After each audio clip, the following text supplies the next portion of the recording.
Hello everyone, I am back with part 2 of chapter 3 Mindful Eating, a path to a healthy body।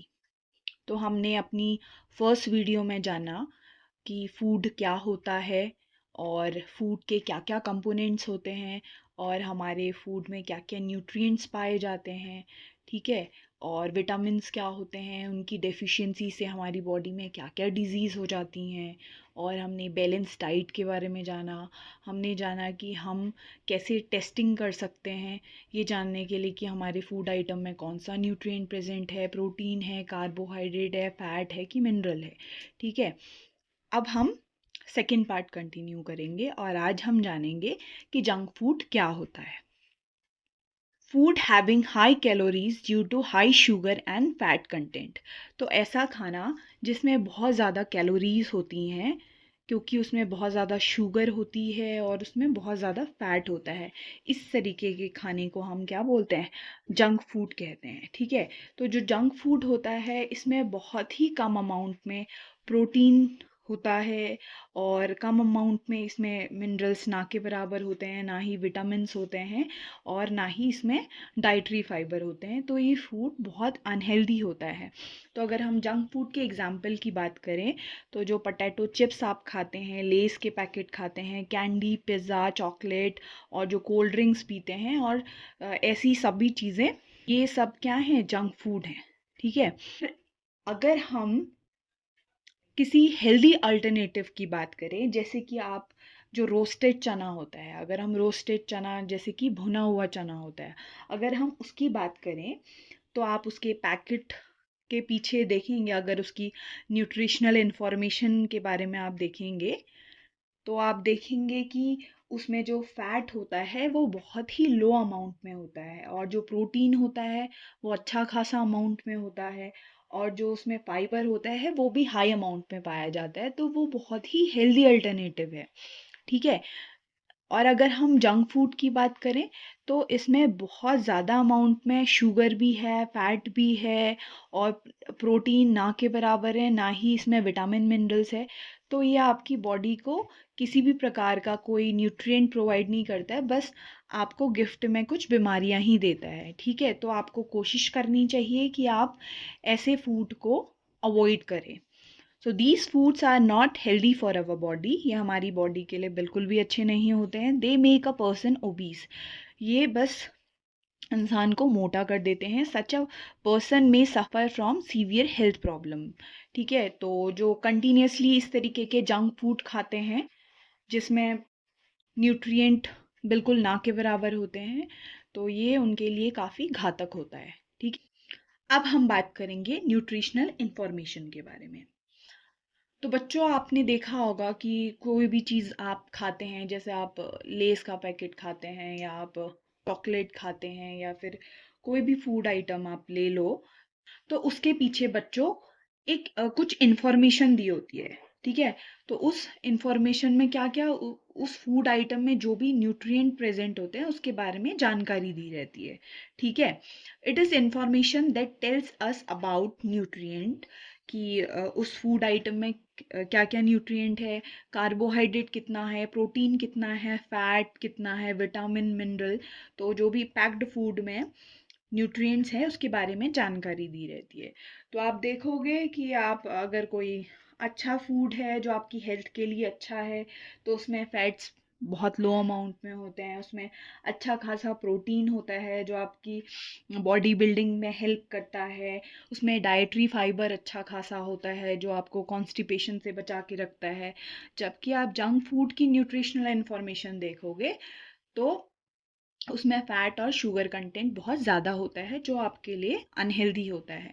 तो आपको कोशिश करनी चाहिए कि आप कुछ भी खाएं तो उसके पीछे की न्यूट्रिशनल इन्फॉर्मेशन को आप देखें ताकि आप जज कर पाएँ कि कौन सा फूड आइटम आपके लिए हेल्दी चॉइस है। अब हम बात करेंगे फोर्टिफिकेशन के बारे में, ठीक है। Fortification is adding extra nutrients such as vitamin and minerals to food to make it healthier and to improve its nutritional quality।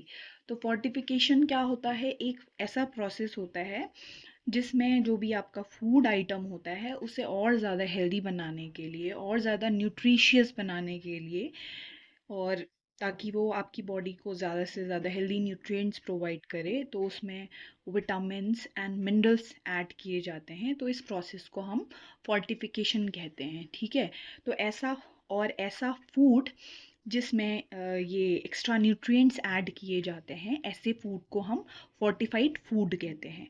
For example, जैसे कि आयोडाइज सॉल्ट, ठीक है। तो जब सॉल्ट में आयोडीन ऐड कर दिया जाता है तो उसे हम क्या बोलते हैं, आयोडाइज सॉल्ट, ठीक है। तो आयोडीन मैंने आपको बताया था, ये एक मिनरल होता है जो कि हमारे बॉडी में एक ग्लैंड होता है, थायराइड ग्लैंड, जिसके बारे में आप हायर क्लासेस में पढ़ेंगे लेटर ऑन, कि ये आयोडीन बहुत ही ज़्यादा ज़रूरी होता है उस ग्लैंड के लिए। तो अगर हमारी बॉडी में इस आयोडीन की डेफिशिएंसी हो जाती है तो हमारे गले में स्वेलिंग हो जाती है, और उसकी वजह से एक रोग हो जाता है जिसे हम बोलते हैं घेंगा रोग, और उसे हम अंग्रेजी में बोलते हैं गोइटर। तो हमें कोशिश करनी चाहिए कि हम आयोडाइज सॉल्ट कंज्यूम करें। और वैसे ही दूसरा एग्जांपल है फोर्टिफाइड फूड का, फोर्टिफाइड मिल्क, ठीक है। तो इसमें क्या किया जाता है, जो आपका दूध होता है उसमें कुछ विटामिन्स ऐड कर दिए जाते हैं, like vitamin D, vitamin A. तो जो विटामिन डी होता है वो क्या काम करता है कि क्या हमारी बॉडी को कैल्शियम एब्जॉर्ब करने में हेल्प करता है, जो कि हमारी दांतों के लिए और हड्डियों के लिए बहुत ज़रूरी है। और जो विटामिन ए है वो हमारी आँखों के लिए और हमारी स्किन के लिए बहुत ज़रूरी है। तो फोर्टिफाइड मिल्क क्या होता है, ऐसा मिल्क होता है जिसमें एक्स्ट्रा विटामिन्स ऐड कर दिए जाते हैं। वैसे ही फोर्टिफाइड राइस होता है, इसमें क्या होता है, राइस में कुछ न्यूट्रिएंट्स लाइक आयरन और फॉलिक एसिड, जो आप हायर क्लासेस में पढ़ेंगे, और कुछ विटामिन्स ऐड कर दिए जाते हैं। तो ये फोर्टिफाइड राइस क्या करता है, हमारी बॉडी में आयरन प्रोवाइड करता है, क्योंकि इसमें आयरन ऐड किया जाता है। अब हम बात करेंगे FSSAI। तो FSSAI क्या है, इसका जो फुल फॉर्म है वो है food safety and standard authority of India, ठीक है। तो ये क्या है, एक सरकार द्वारा चलाई जाने वाली एक एजेंसी है, एक संस्था है, जो कि क्या करती है, जो भी जनता तक फूड पहुंच रहा है उसकी क्वालिटी को चेक करती है कि वो लोगों के लिए हेल्दी और सेफ है कि नहीं है, उसमें मिलावट तो नहीं है। तो ये सब चेक करती है ये संस्था। So it is a government agency that regulates food quality in India. It ensures that the food we eat is safe and healthy. तो ये इंश्योर करती है कि जो लोगों तक फूड पहुंच रहा है वो सेफ है और हेल्दी है, ठीक है। तो FSSAI का रोल क्या है, तो ये लोगों को प्रोटेक्ट करता है अनसेफ और अनहेल्दी फूड से। It checks food product for safety. It issues license to food business, ठीक है। तो जो भी लोग फूड बिजनेस चलाते हैं उनको लाइसेंस प्रोवाइड करता है। जैसे कि आप कुछ भी चीज़ खाते हैं तो आप उसके पीछे इंफॉर्मेशन अगर आप देखोगे तो वहाँ पे एक FSSAI का लोगो बना रहता है, जिसके नीचे 14 डिजिट का नंबर होता है, ठीक है। तो वो लाइसेंस नंबर होता है, जिससे हमें ये पता चलता है कि ये जो भी फूड है, इस फूड को FSSAI द्वारा लाइसेंस प्रोवाइड किया गया है और ये सेफ है, ठीक है। अब हम बात करेंगे मिलेट्स की। तो मिलेट्स क्या होती हैं, हाईली न्यूट्रिशन रिच सीरियल्स होती हैं। तो ये ऐसा अनाज होता है जिसके छोटे छोटे ग्रेन्स होते हैं, और ये हमारी बॉडी को एनर्जी प्रोवाइड करता है हाई क्वांटिटी में, मिनरल्स प्रोवाइड करता है, फाइबर प्रोवाइड करता है। They are small sized grain which provide energy, vitamin, fibre to our body. तो ये हमारी बॉडी के लिए बहुत हेल्दी है, और ये काफ़ी पुराने टाइम से, बहुत पहले, सदियों पहले से ये हमारे एंसिस्टर्स द्वारा जाती हैं। बहुत ही अच्छे सोर्स हैं विटामिन्स का, मिनरल्स का, like iron, calcium and dietary fibre, जो हमारी बॉडी को क्लीन रखता है, हमारी बॉडी के लिए बहुत हेल्दी है। मिलेट्स हमको ज़रूर खानी चाहिए, ठीक है। तो इनकी सबसे ख़ास बात ये है कि हम इन्हें किसी भी क्लाइमेटिक कंडीशन में ग्रो कर सकते हैं। अगर कहीं ड्रॉट भी है, कहीं पानी का अकाल है, तो वहाँ पर भी ये आसानी से ग्रो कर जाती हैं। ये नहीं कि जैसे चावल होता है, उसे ग्रो करने के लिए अच्छा खासा पानी चाहिए होता है, तो ये मिलेट्स जो होती हैं ये कहीं पे भी लेस वाटर वाले एरिया में भी ग्रो कर जाती हैं, चाहे काफ़ी हॉट वेदर है वहाँ पर भी ये ग्रो कर जाती हैं। तो इसके एग्जांपल है ज्वार, बाजरा, रागी, सांवा। तो इसको ग्रो करने के लिए किसी फर्टिलाइज़र की भी ज़रूरत नहीं पड़ती है, तो ये हेल्थ के पर्सपेक्टिव से हमारे लिए बहुत ही हेल्दी होती हैं। तो हमें कोशिश करनी चाहिए कि हम मिलेट्स को अपनी डाइट में शामिल करें। अब हम बात करेंगे फूड माइल्स के बारे में। Entire distance traveled by a bag of wheat or any other food item from producer to the consumer is known as its food mile। ठीक है, तो प्रोड्यूसर से कंज्यूमर तक पहुंचने के लिए, ठीक है, जो भी फूड आइटम है उसने जितना भी डिस्टेंस ट्रेवल किया है उसे हम क्या कहते हैं, फूड माइल। ठीक है, पहले हम समझेंगे प्रोड्यूसर क्या होता है। प्रोड्यूसर वो है जिसने वो फूड बनाया है, प्रोड्यूस किया है। जैसे फॉर एग्जांपल अगर हम वीट की फसल की बात करें, ठीक है, जो गेहूं की फसल है, तो वो फार्मर ने ग्रो की है, तो फार्मर क्या है, प्रोड्यूसर। और कंज्यूमर वो है एट लास्ट जिस तक वो फूड आइटम पहुंचता है और जो उसे कंज्यूम करता है। जैसे कि हम शॉप से अ, आटा खरीद के लेके आते हैं, हम उसकी रोटी बना के खाते हैं, ठीक है, तो हम क्या हैं, कंज्यूमर। ठीक है, तो उस फार्मर से हम तक पहुंचने के लिए उस व्हीट बैग ने जितना भी डिस्टेंस ट्रैवल किया है, या कोई और फूड आइटम है उसने जितना भी डिस्टेंस ट्रैवल किया है बच्चों, हम उसे क्या बोलते हैं, फूड माइल्स। इसे समझने के लिए हम एक साइकिल देखेंगे। ठीक है, एक एग्जाम्पल की मदद से समझेंगे। सबसे पहले फार्मर ने क्या किया, वीट की जो गेहूं है उसकी फसल खेतों में उगाई।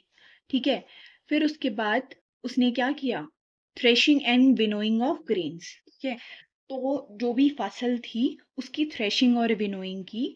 तो जो भी फसल है उसमें से जो अनाज के दाने हैं, जो गेहूं के दाने हैं, उसमें उनको अलग किया, और जो हस्क है, जो वेस्ट मटेरियल है, उसको अलग किया।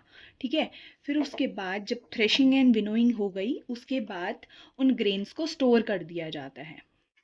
फिर उसके बाद उन जो ग्रेन्स की ग्राइंडिंग की जाती है, उन्हें पीसा जाता है और आटे में कन्वर्ट कर दिया जाता है। फिर उसके बाद उसकी पैकेजिंग होती है और फिर उसे ट्रांसपोर्ट कर दिया जाता है किसी शॉप में। ठीक है, फिर शॉप में हम जो कि कंज्यूमर है, हम शॉप में जाते हैं और वहाँ से आटा लेके आते हैं, उसे गूंथ करके हम रोटी बनाते हैं और उसे खाते हैं। तो फार्मर क्या है, प्रोड्यूसर है, और हम क्या हैं, कंज्यूमर है। तो ये जितनी भी डिस्टेंस ट्रैवल हुआ, इसको हम क्या बोलेंगे, फूड माइल। ठीक है, फूड फार्मर से हम तक पहुंचने के लिए जो भी डिस्टेंस ट्रैवल किया गया, इसे हम क्या बोलेंगे, फूड माइल। ठीक है, अब हमें कोशिश करनी चाहिए कि हम इस फूड माइल को रिड्यूस करें। क्यों? पहला है, it cuts down the cost of packaging and transportation. ठीक है, जो फूड है वो हम तक पहुंचने के लिए उसकी पैकेजिंग हुई, काफ़ी ट्रांसपोर्टेशन हुआ, तो उसकी भी कॉस्ट ऐड हो गई ना, तो वो हमको महंगा पड़ गया। तो कोशिश करनी चाहिए हमें कि हम इस फूड माइल को कम करें ताकि हमें वो सस्ते दाम में अवेलेबल हो जाए। फिर दूसरा है, reduce pollution during its transport. ठीक है, फूड आइटम के ट्रांसपोर्टेशन के लिए हम व्हीकल्स का इस्तेमाल करते हैं, तो इसकी वजह से पॉल्यूशन भी बढ़ता है। तो हमें कोशिश करनी चाहिए कि हमें फूड माइल्स को रिड्यूस कर दिया जाए। It help support local farmers. तो अगर हम शॉप के बजाय हम लोकल फार्मर से डायरेक्टली फूड खरीद लें, तो इससे क्या होता है, उनको भी अच्छा खासा मुनाफा हो जाता है फार्मर्स को, और उनकी भी कमाई हो जाती है। ठीक है, और हमें जो फूड मिलता है वो फ्रेश होता है। ठीक है, it keeps our food fresh and healthy. ठीक है, अगर आप डायरेक्टली लोकल फार्मर से वो फूड ले लेंगे तो वो ज़्यादा हेल्दी होगा, बजाय कि शॉप में जहाँ जहाँ वो काफ़ी लंबे टाइम से पड़ा होता है, तो वो फ्रेश भी नहीं होता है। बजाय कि अगर आप एक फार्मर से ले लें तो वो ज़्यादा आपके लिए फ्रेश भी होता है और आपके लिए ज़्यादा हेल्दी भी होता है। तो हमें कोशिश करनी चाहिए हम अपने फूड को वेस्ट ना करें, क्योंकि उस फूड को हम तक पहुंचने के लिए काफ़ी लोगों की मेहनत लगी होती है, एफर्ट लगा होता है। तो हमें कोशिश करनी चाहिए कि हमें जितना खाना खाना है उतना ही अपनी प्लेट में लें और कम से कम फूड को वेस्ट करें। फिर बात आती है कि माइंडफुल ईटिंग क्या होता है, जो कि इस चैप्टर का नाम है। तो माइंडफुल ईटिंग मतलब कि आप अपने खाने को माइंडफुली खाएं, पूरे फोकस के साथ खाएं, जिसमें आप पूरे अपनी सेंसेस का यूज़ करें। आप अपने फूड को स्मेल करें कि कैसी स्मेल, उसकी एरोमा को स्मेल करें, और जो अलग अलग फ्लेवर्स हैं उनको फील करें, उन्हें अच्छे से टेस्ट करने की कोशिश करें। तो इसके लिए आपको क्या करना होगा, अपने फूड को स्लोली स्लोली हमें खाना चाहिए विदाउट एनी डिस्ट्रैक्शन। अब ये नहीं कि आपने आगे टीवी चला रखा है, फ़ोन चला रखा है और साथ में आप खाना खा रहे हैं। आपको कोशिश करनी चाहिए कि आप फ़ोन का इस्तेमाल ना करें खाते वक्त, और पूरे फोकस के साथ धीरे धीरे अपने फूड को खाएं। तो इसी का मतलब माइंडफुल ईटिंग होता है। So hope you all loved my content. Please like and subscribe my channel to get more and more content like this.